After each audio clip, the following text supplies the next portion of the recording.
परमेश्वर का बड़े नाम की महिमा हो। फिर से एक बार और हम परमेश्वर की वचन के साथ एक प्रभात मनन में सुबह आने के लिए परमेश्वर ने एक और अवसर हमारे जीवन में दिया है, इसलिए परमेश्वर का मैं बहुत बहुत धन्यवाद करता हूँ।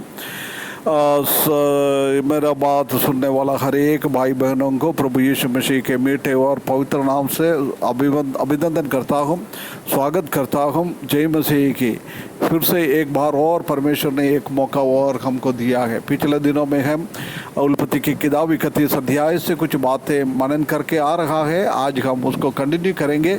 पिछले दिनों में हम 10 पद तक हमने देखा है, आज आगे हम देखेंगे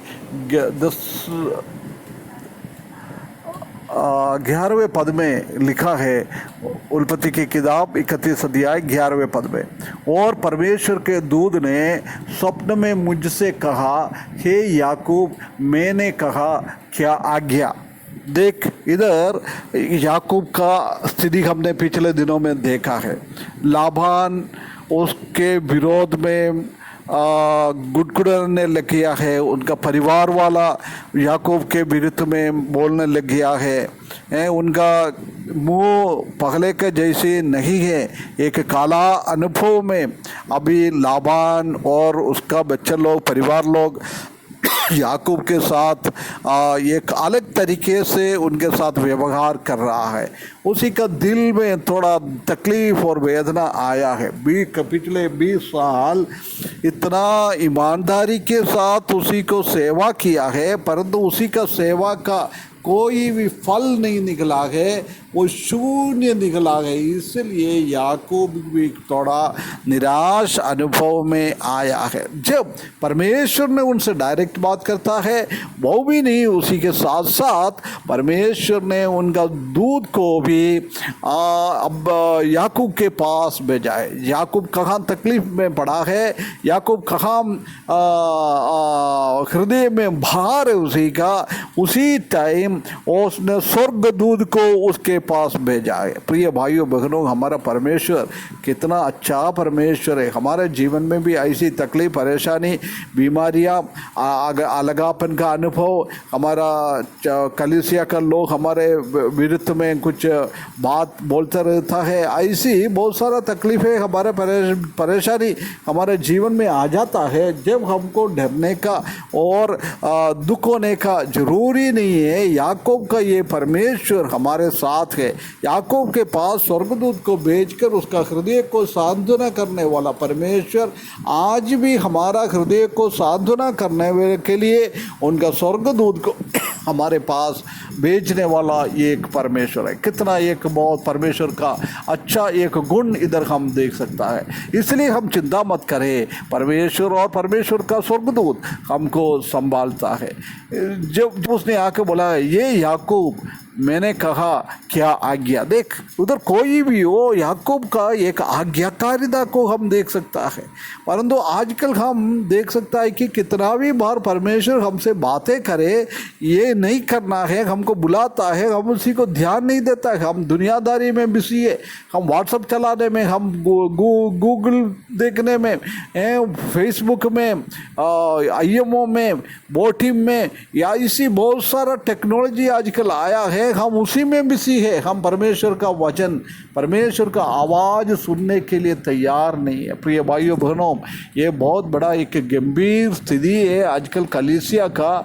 इसलिए हम ये याकूब के जैसी परमेश्वर का वचन में बोलने के लिए, आपका आज्ञा का क्या है, मुझे बात कर, ऐसी बोलने के लिए शमूएल बेटे के जैसे, मैं इधर हूँ, परमेश्वर मुझे बातें कर, ऐसी इधर भी वही देख सकता है। उसने आके उनसे बात किया। जब याकूब बोल रहा है क्या आज्ञा है, मुझको क्या बताना है, ये आप बता दीजिए, आप मेरे से बात करें, ऐसी एक अनुभव में हमारे जीवन में भी होना बहुत जरूरी है। 12वें पद में लिखा है, उसने कहा, आंख उठाकर उन सब बकरों को जो बकरियों पर चढ़ रहा है देख कि वे धारी वाले चित्ती वाले और धब्बे वाले हैं, क्योंकि जो कुछ लाबान कुछ तुझसे करता है सो मैंने देखा है। देख, लाबान के साथ एक बात किया है, ऐसी धारी वाले पत्ती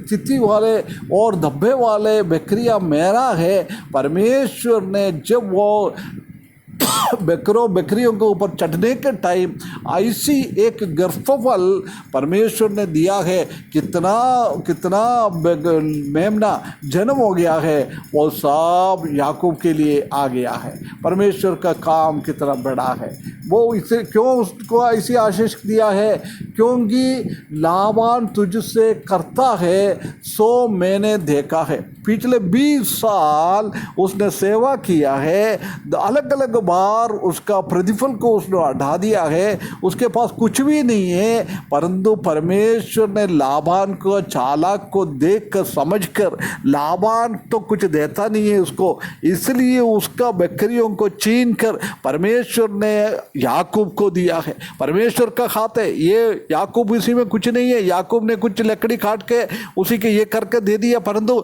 उसी के कारण नहीं है, ये बहुत व्यक्ति रीति से पवित्र आत्मा बता रहा है।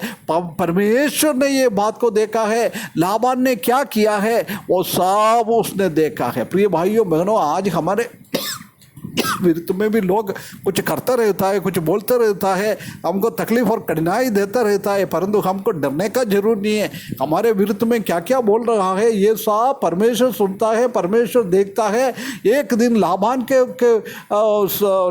से कैसे याकूब को बचाया है, हमको भी परमेश्वर इस दुनिया के ऐसी तकलीफ वाला लोगों से हमको छुटकारा दिएगा। कितना एक बहुत बड़ी बात इधर हम देख सकता है।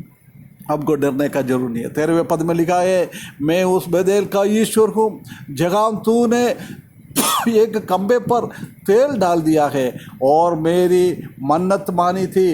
अब चल उस देश से निकलकर अपनी जन्मभूमि को लौट आ। देख, उसको याद नहीं था, बेथेल का अनुभव को उसने भूल किया, परंतु इधर परमेश्वर फिर से याद दिला रहा है, जब तुमने उधर खंबा करके मेरे से मन्नत माना था, तो इसलिए वो अभी तुम भूल गया है। उसको याद करने के लिए ऐसी एक अवस्था से तुमको गुजरने दिया है। अभी तुमको यही काम है, तुम इधर से निकल, ये तुम्हारा जगह नहीं है, तुम्हारा जगह बेथेल है। बेथेल में जाके तुमको रहना है।